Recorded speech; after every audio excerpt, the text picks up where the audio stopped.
Hello नमस्कार मंडळी, कसे आहात सगळे। तर सगळ्यात आधी मला तुम्हाला हे सांगायचंय की आपली जी यूट्यूबची फॅमिली आहे ती 500 मेंबरची झालेली आहे।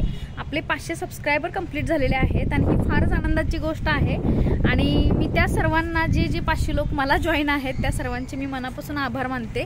आणि 100% मी तुम्ही सबस्क्राइब केले त्या अर्थी मी तुम्हाला तशाच प्रकारे चांगलं एंटरटेनमेंट नक्कीच माझ्या चॅनलवर देईन, असा मी प्रयत्न नेहमी करत राहीन। आणि जे कोणी नवीन आहेत त्यांनी पटकन जॉईन व्हा चॅनलला आणि एन्जॉय करा माझ्या चॅनलवर। तुम्हाला फार नवीन नवीन गोष्टी शिकायला भेटतील। जे नवीन आहेत त्यांच्यासाठी मी पुन्हा एकदा सांगू इच्छिते की माझं चॅनल हे पर्सनल ब्लॉग विषयी आहे। याच्यावर तसेच मला डान्स, ॲक्टिंग किंवा संगीत या विषयावर फार प्रेम आहे, त्यामुळे मी त्या पण गोष्टी दाखवत असते जसं मला जमल तसं। तसंच माझ्या आयुष्यामध्ये जे काही मला एक्सपिरियन्स येतात चांगले वाईट, ज्यातून मला काही शिकायला भेटतं ना, असं वाटतं की नाही बाबा हे सांगितलं पाहिजे दुसऱ्याला, हे समजलं पाहिजे दुसऱ्याला, ते मी सांगत असते माझ्या चॅनलवर। अगदी सत्य घटना असतात त्यामुळे मी सांगत असते। तर आपण वेळ न घालवता आपण जो मी आता सिरीज सुरू केलेली आहे, श्रीषा गप ना, आता मी टेरेसवर आले, ॲक्च्युली कट करते मी थोडंसं। तर मी टेरेसवर आले बनवायला ब्लॉग, कारण की खाली श्रीषा काही करू देत नव्हती, ती पण माझ्या पाठीमागून आता पुन्हा आली आहे इथे वरती। तर म्हटलं चला ठीक आहे कंटिन्यू करूया आपण।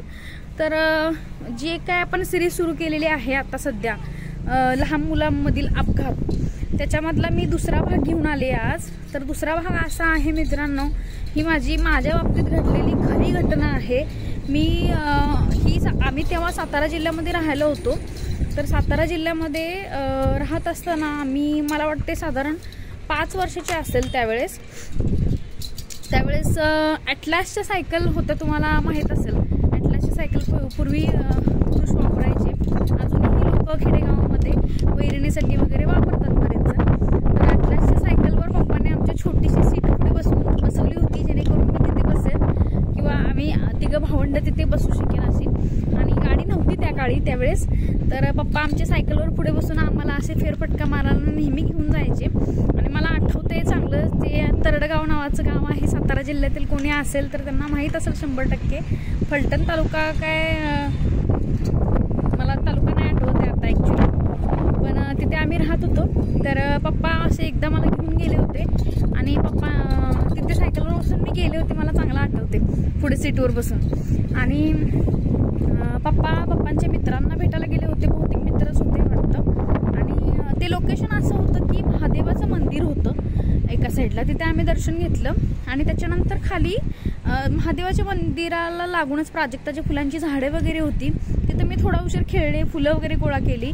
आणि त्याच्याच बाजूला ज्या आत्ता आपल्या घरामध्ये शौचालयाच्या टाक्या बसवल्या जातात बांधकामाच्या वेळेस, तुम्ही बघितलं असेल गोल टाक्या असतात ज्या शौचालयाच्या टाक्या, त्या टाक्या तयार करण्याचा तो कारखाना होता। आणि तिथे पप्पांचे आमचे मित्र होते का कलिक होते मला माहीत नाही कोण होते, मला तेवढं आठवत नाही। मी 4 किंवा 5 वर्षाची होते एवढं मला माहिती आहे, 4-5 वर्षाची असेल। तर त्याचा कारखाना होता तो, त्या टाक्यांचा, त्या टाक्या तयार करण्याचा कारखाना होता। तर त्यासाठी तुम्ही बघितलं असेल, ज्यांना हे माहिती गोष्ट त्यांना हे लगेच लक्षात येईल मी काय सांगायला लागले। तर त्या टाक्या बनवण्यासाठी मोठे मोठे हौद बांधलेले असतात, म्हणजे मोठे मोठे अगदी 2-2 गुंठ्यात 3-3 गुंठ्यात असे मोठे मोठे हौद बांधलेले असतात पाण्याचे, आणि त्यात त्या टाक्या बुडवून ठेवलेल्या असतात, सिमेंटच्या टाक्या। तर त्याच्यासाठी बांधलेला जो हौद होता त्याची जी शेततळ्याची कशी एका साईडची, म्हणजे चारी साईडची बाजू कशी असते घसरगुंडीसारखी, तशी त्याची बाजू होती, म्हणजे 4ही बाजू होत्या त्याच्या ॲक्च्युली त्या टाकीच्या, त्या हौदाच्या। आणि इझिली त्याच्यावर म्हणजे ते आपल्या जमिनीच्याच लेवलचं होतं ते, आणि खोल होतं, असं उतरून खोल होतं बरं का। तर लहानपणी आकर्षण घसरगुंडीचं फार, त्याच्यावर त्यात पाणी होतं त्या टाकीमध्ये। पप्पा मित्रांशी तिथं बोलतायत, माझ्या जवळपास किती मला वाटतं 15 फुटाच्या अंतरावर असतील, पप्पा बोलत होते मित्रांशी, मला ते पण दिसत होतं। आणि मी त्यांना पण माहिती आहे मी इथे खेळायला लागले घसरगुंडीवर। आणि ते घसरगुंडी म्हणजे कसा, तो स्लोप जो होता टाकीचा, चौकोनी टाकीचा जो स्लोप असतो, शेततळ्याचा जो स्लोप असतो, त्याच्या टाईप स्लोप जो होता त्याच्यावर मी खेळत होते। तर लहान मुलांना एवढी पण अक्कल नसते की आपण त्याच्यात घसरून जाऊ शकतो, आपण बुडू शकतो, काहीही कळत नसतं लहान मुलांना। त्यामुळे पप्पांना पण त्यावेळेस म्हणजे त्यांचं कदाचित गाफील राहणं माझ्या जीवावर बेतलं असतं त्यावेळेस, आणि ते जर तिथं नसते तर 100% आज मी हा व्लॉग बनवत नसते, आज मी तुमच्यासमोर नसते मित्रांनो. इतका हा भयानक प्रसंग होता. आणि मला आठवते बरं का, मी त्याच्यावर घसरगुंडीनं खेळायला लागले, 2-3 वेळा घसरले, निम्म्यापर्यंत गेले, परत वरती यायचं, मला माझ्या वाटायची परत जायची खाली.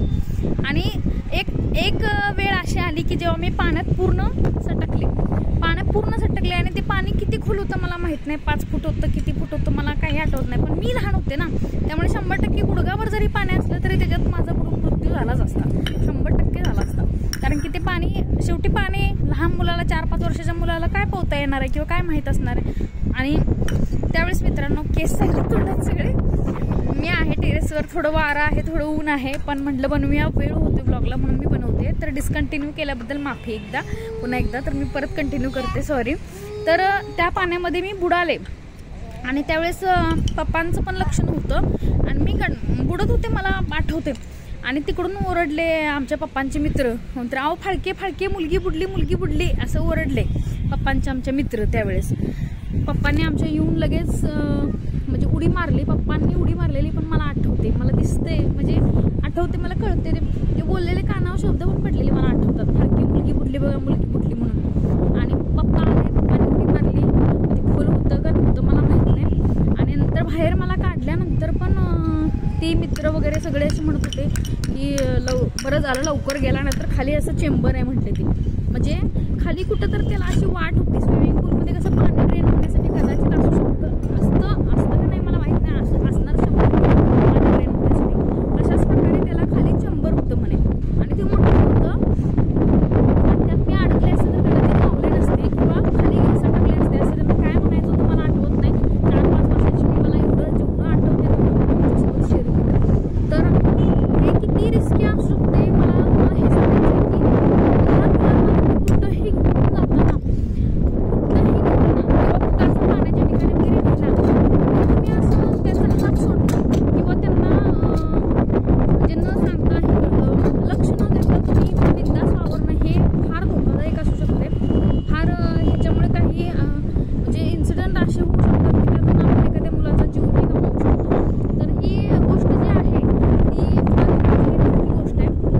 इव्हन पाण्याच्याच बाबतीत नाही तर साधं आपण लहान मुलाला म्हणजे कुठे गर्दीच्या ठिकाणी गेलो, रस्त्यावर जरी घेऊन गेलो आणि त्याचा 1 सेकंदासाठी हात सोडला आणि ती जरासं जरी मूव झालं तरी गाडी येते किंवा काय येते, तर समोरच्या पर्सनला हे माहीत नसतं की ते मूल हलणार आहे किंवा ते बाळ हलणार आहे असं. तर मी ही जी सिरीज सुरू केली आहे त्यातून तुम्हाला नक्की बोध मिळत असेल. तर ही माझ्या बाबतीतची घडलेली खरी घटना आहे की मी 100% डेथ झाले असते त्यावेळेस. तर मी बुडता वाचले, माझ्या पप्पांनी माझा जीव वाचवला आणि थँक्यू, त्यांनी मला पुनर्जन्मच दिल्यासारखं आहे. ते नसते तर 100% मी आज इथे नसते.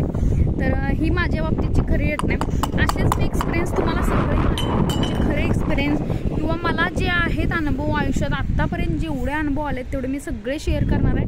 त्यामुळे तुम्ही नक्की माझ्या चॅनलला सबस्क्राईब करा. जे कोणी नवीन असेल, अजून ज्यांनी सबस्क्राईब केलं नाही त्यांनी सबस्क्राईब करा आणि जॉईन व्हा पटकन, कारण की तुम्हाला नक्कीच शिकायला भेटेल, ऐकायला भेटेल काही नवीन असं. आणि चला मग आता पुन्हा भेटूया. मी एंड करते इथे हा एपिसोड. तर दुसरा एपिसोड असा होता पाण्याच्या बाबतीतचा माझा. तुम्हाला 100% ह्यातून काहीतरी बोध मिळालाच असेल की हात वगैरे असं अशा ठिकाणी सोडायचं नाही आहे मुलांना किंवा घेऊन जायचं नाही आहे. फार रिस्की असू शकतं, घेऊन गेला तरी त्यांना माहीत नाही आहे पुढं काय होऊ शकतं मुलांना आणि आपलं थोडीशी नजर चूक त्यांच्या जीवावर बेतू शकते. तर मी एंड करते ब्लॉगला, पुन्हा भेटूया